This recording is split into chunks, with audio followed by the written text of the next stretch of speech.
Hola, en aquest tutorial veurem unes mostres de preguntes d'aparellament i també com crear aquesta tipologia de pregunta dins d'un qüestionari Moodle. La icona típica és aquesta, són els 6 puntets, i a la pregunta d'aparellament tenim les següents característiques, i és que la resposta a cadascuna d'una sèrie de preguntes s'ha de seleccionar d'una llista de possibilitats. Ara mateix veurem unes mostres i també com podem crear una pregunta d'aparellament. Aquí estem situats dins de la plataforma Moodle de l'Eu Drassanes, al curs de Moodle més eines digitals, i buscaré dins de la unitat Moodle aquest training que ja està preparat i previsualitzarem el qüestionari.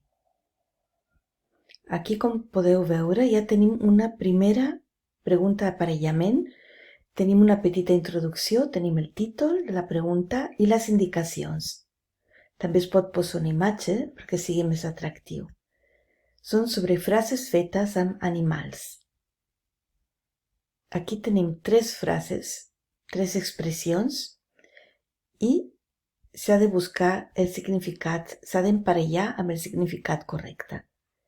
Anar com els crancs.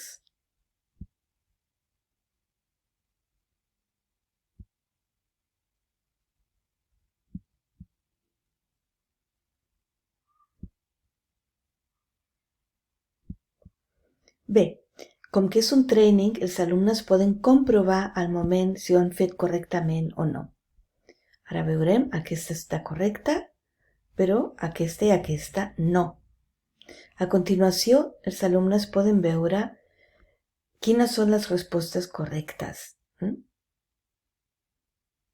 I poden aprendre, les poden estudiar i tornar a respondre a la pregunta. Per això és un training, que es tracta d'aprendre. Ara marquem.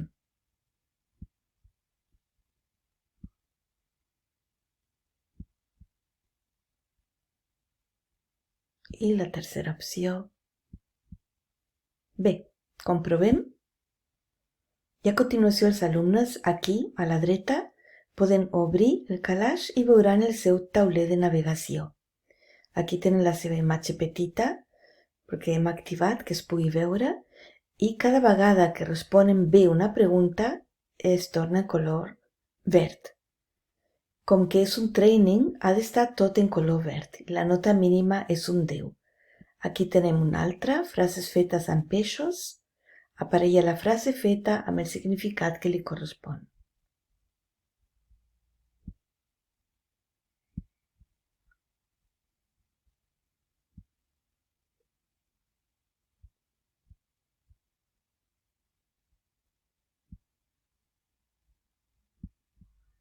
I tornem a comprovar si és correcta.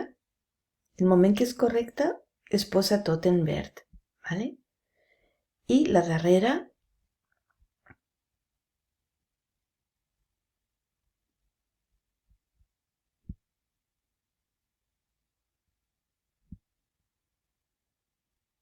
sol com un mussol aquí i una olla de grills. Bé, comprovem. Ja està tot bé. Bé, una vegada que tenen tot en color verd, ja ho poden enviar, acaba l'intent. Envieu tot i acaba. I la nota ha de ser un 10, com que és un training, i aquí posa el temps emprat per poder fer aquest qüestionari. Ara bé, si nosaltres volem afegir més preguntes, hem d'anar aquí. Aquí tenim el qüestionari, els paràmetres generals d'aquest qüestionari que està en format training, i aquí podem anar afegint més preguntes. Com veieu, les preguntes es poden tornar a modificar tantes vegades com vulguem. Aquí, quan dissenyem una pregunta d'aparellament, aquí podeu posar el títol, les indicacions, i a continuació està clicat barreja, que significa que si aquesta opció està activa, l'ordre dels parells pregunta-resposta es modificaran aleatòriament cada vegada que l'estudiant torni a fer el qüestionari. Es pot deixar barrejat i aquí, com veieu, ja he posat una imatge. La imatge molt important, poso que és 300, marcar això i treure la descripció que hi ha aquí i després posar l'alienació a l'esquerra. Deixa la imatge i la frase està aquí a sota i podem modificar el layout. Aquí podeu fer selecció de la tipologia de lletres, el tamany de la lletra, el color, etc. I aquí està la resposta. ¿Vale? Aquí hem fet el mateix, hem posat una fotografia.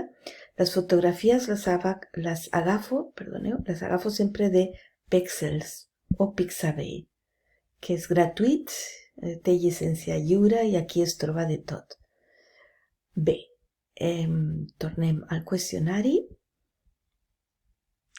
i es poden anar afegint tantes com vulgueu. ¿Vale? 3 conjunts més, espai en blanc.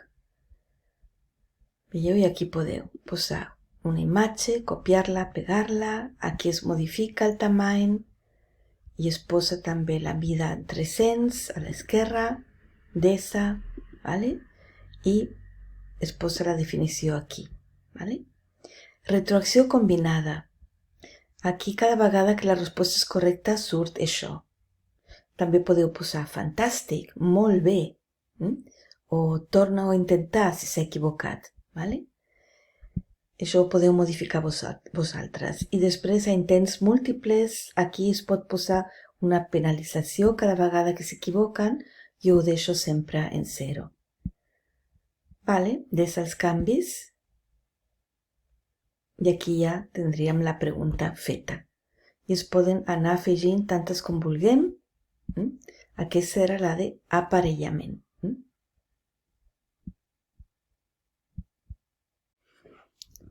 Bé, com heu vist, és molt fàcil dissenyar una pregunta d'aparellament i té moltes utilitats pràctiques. Aquí ja podeu deixar la vostra fantasia lliure i veure quines tipologies d'exercicis o preguntes es poden dissenyar. Bé, això seria tot. Adeu.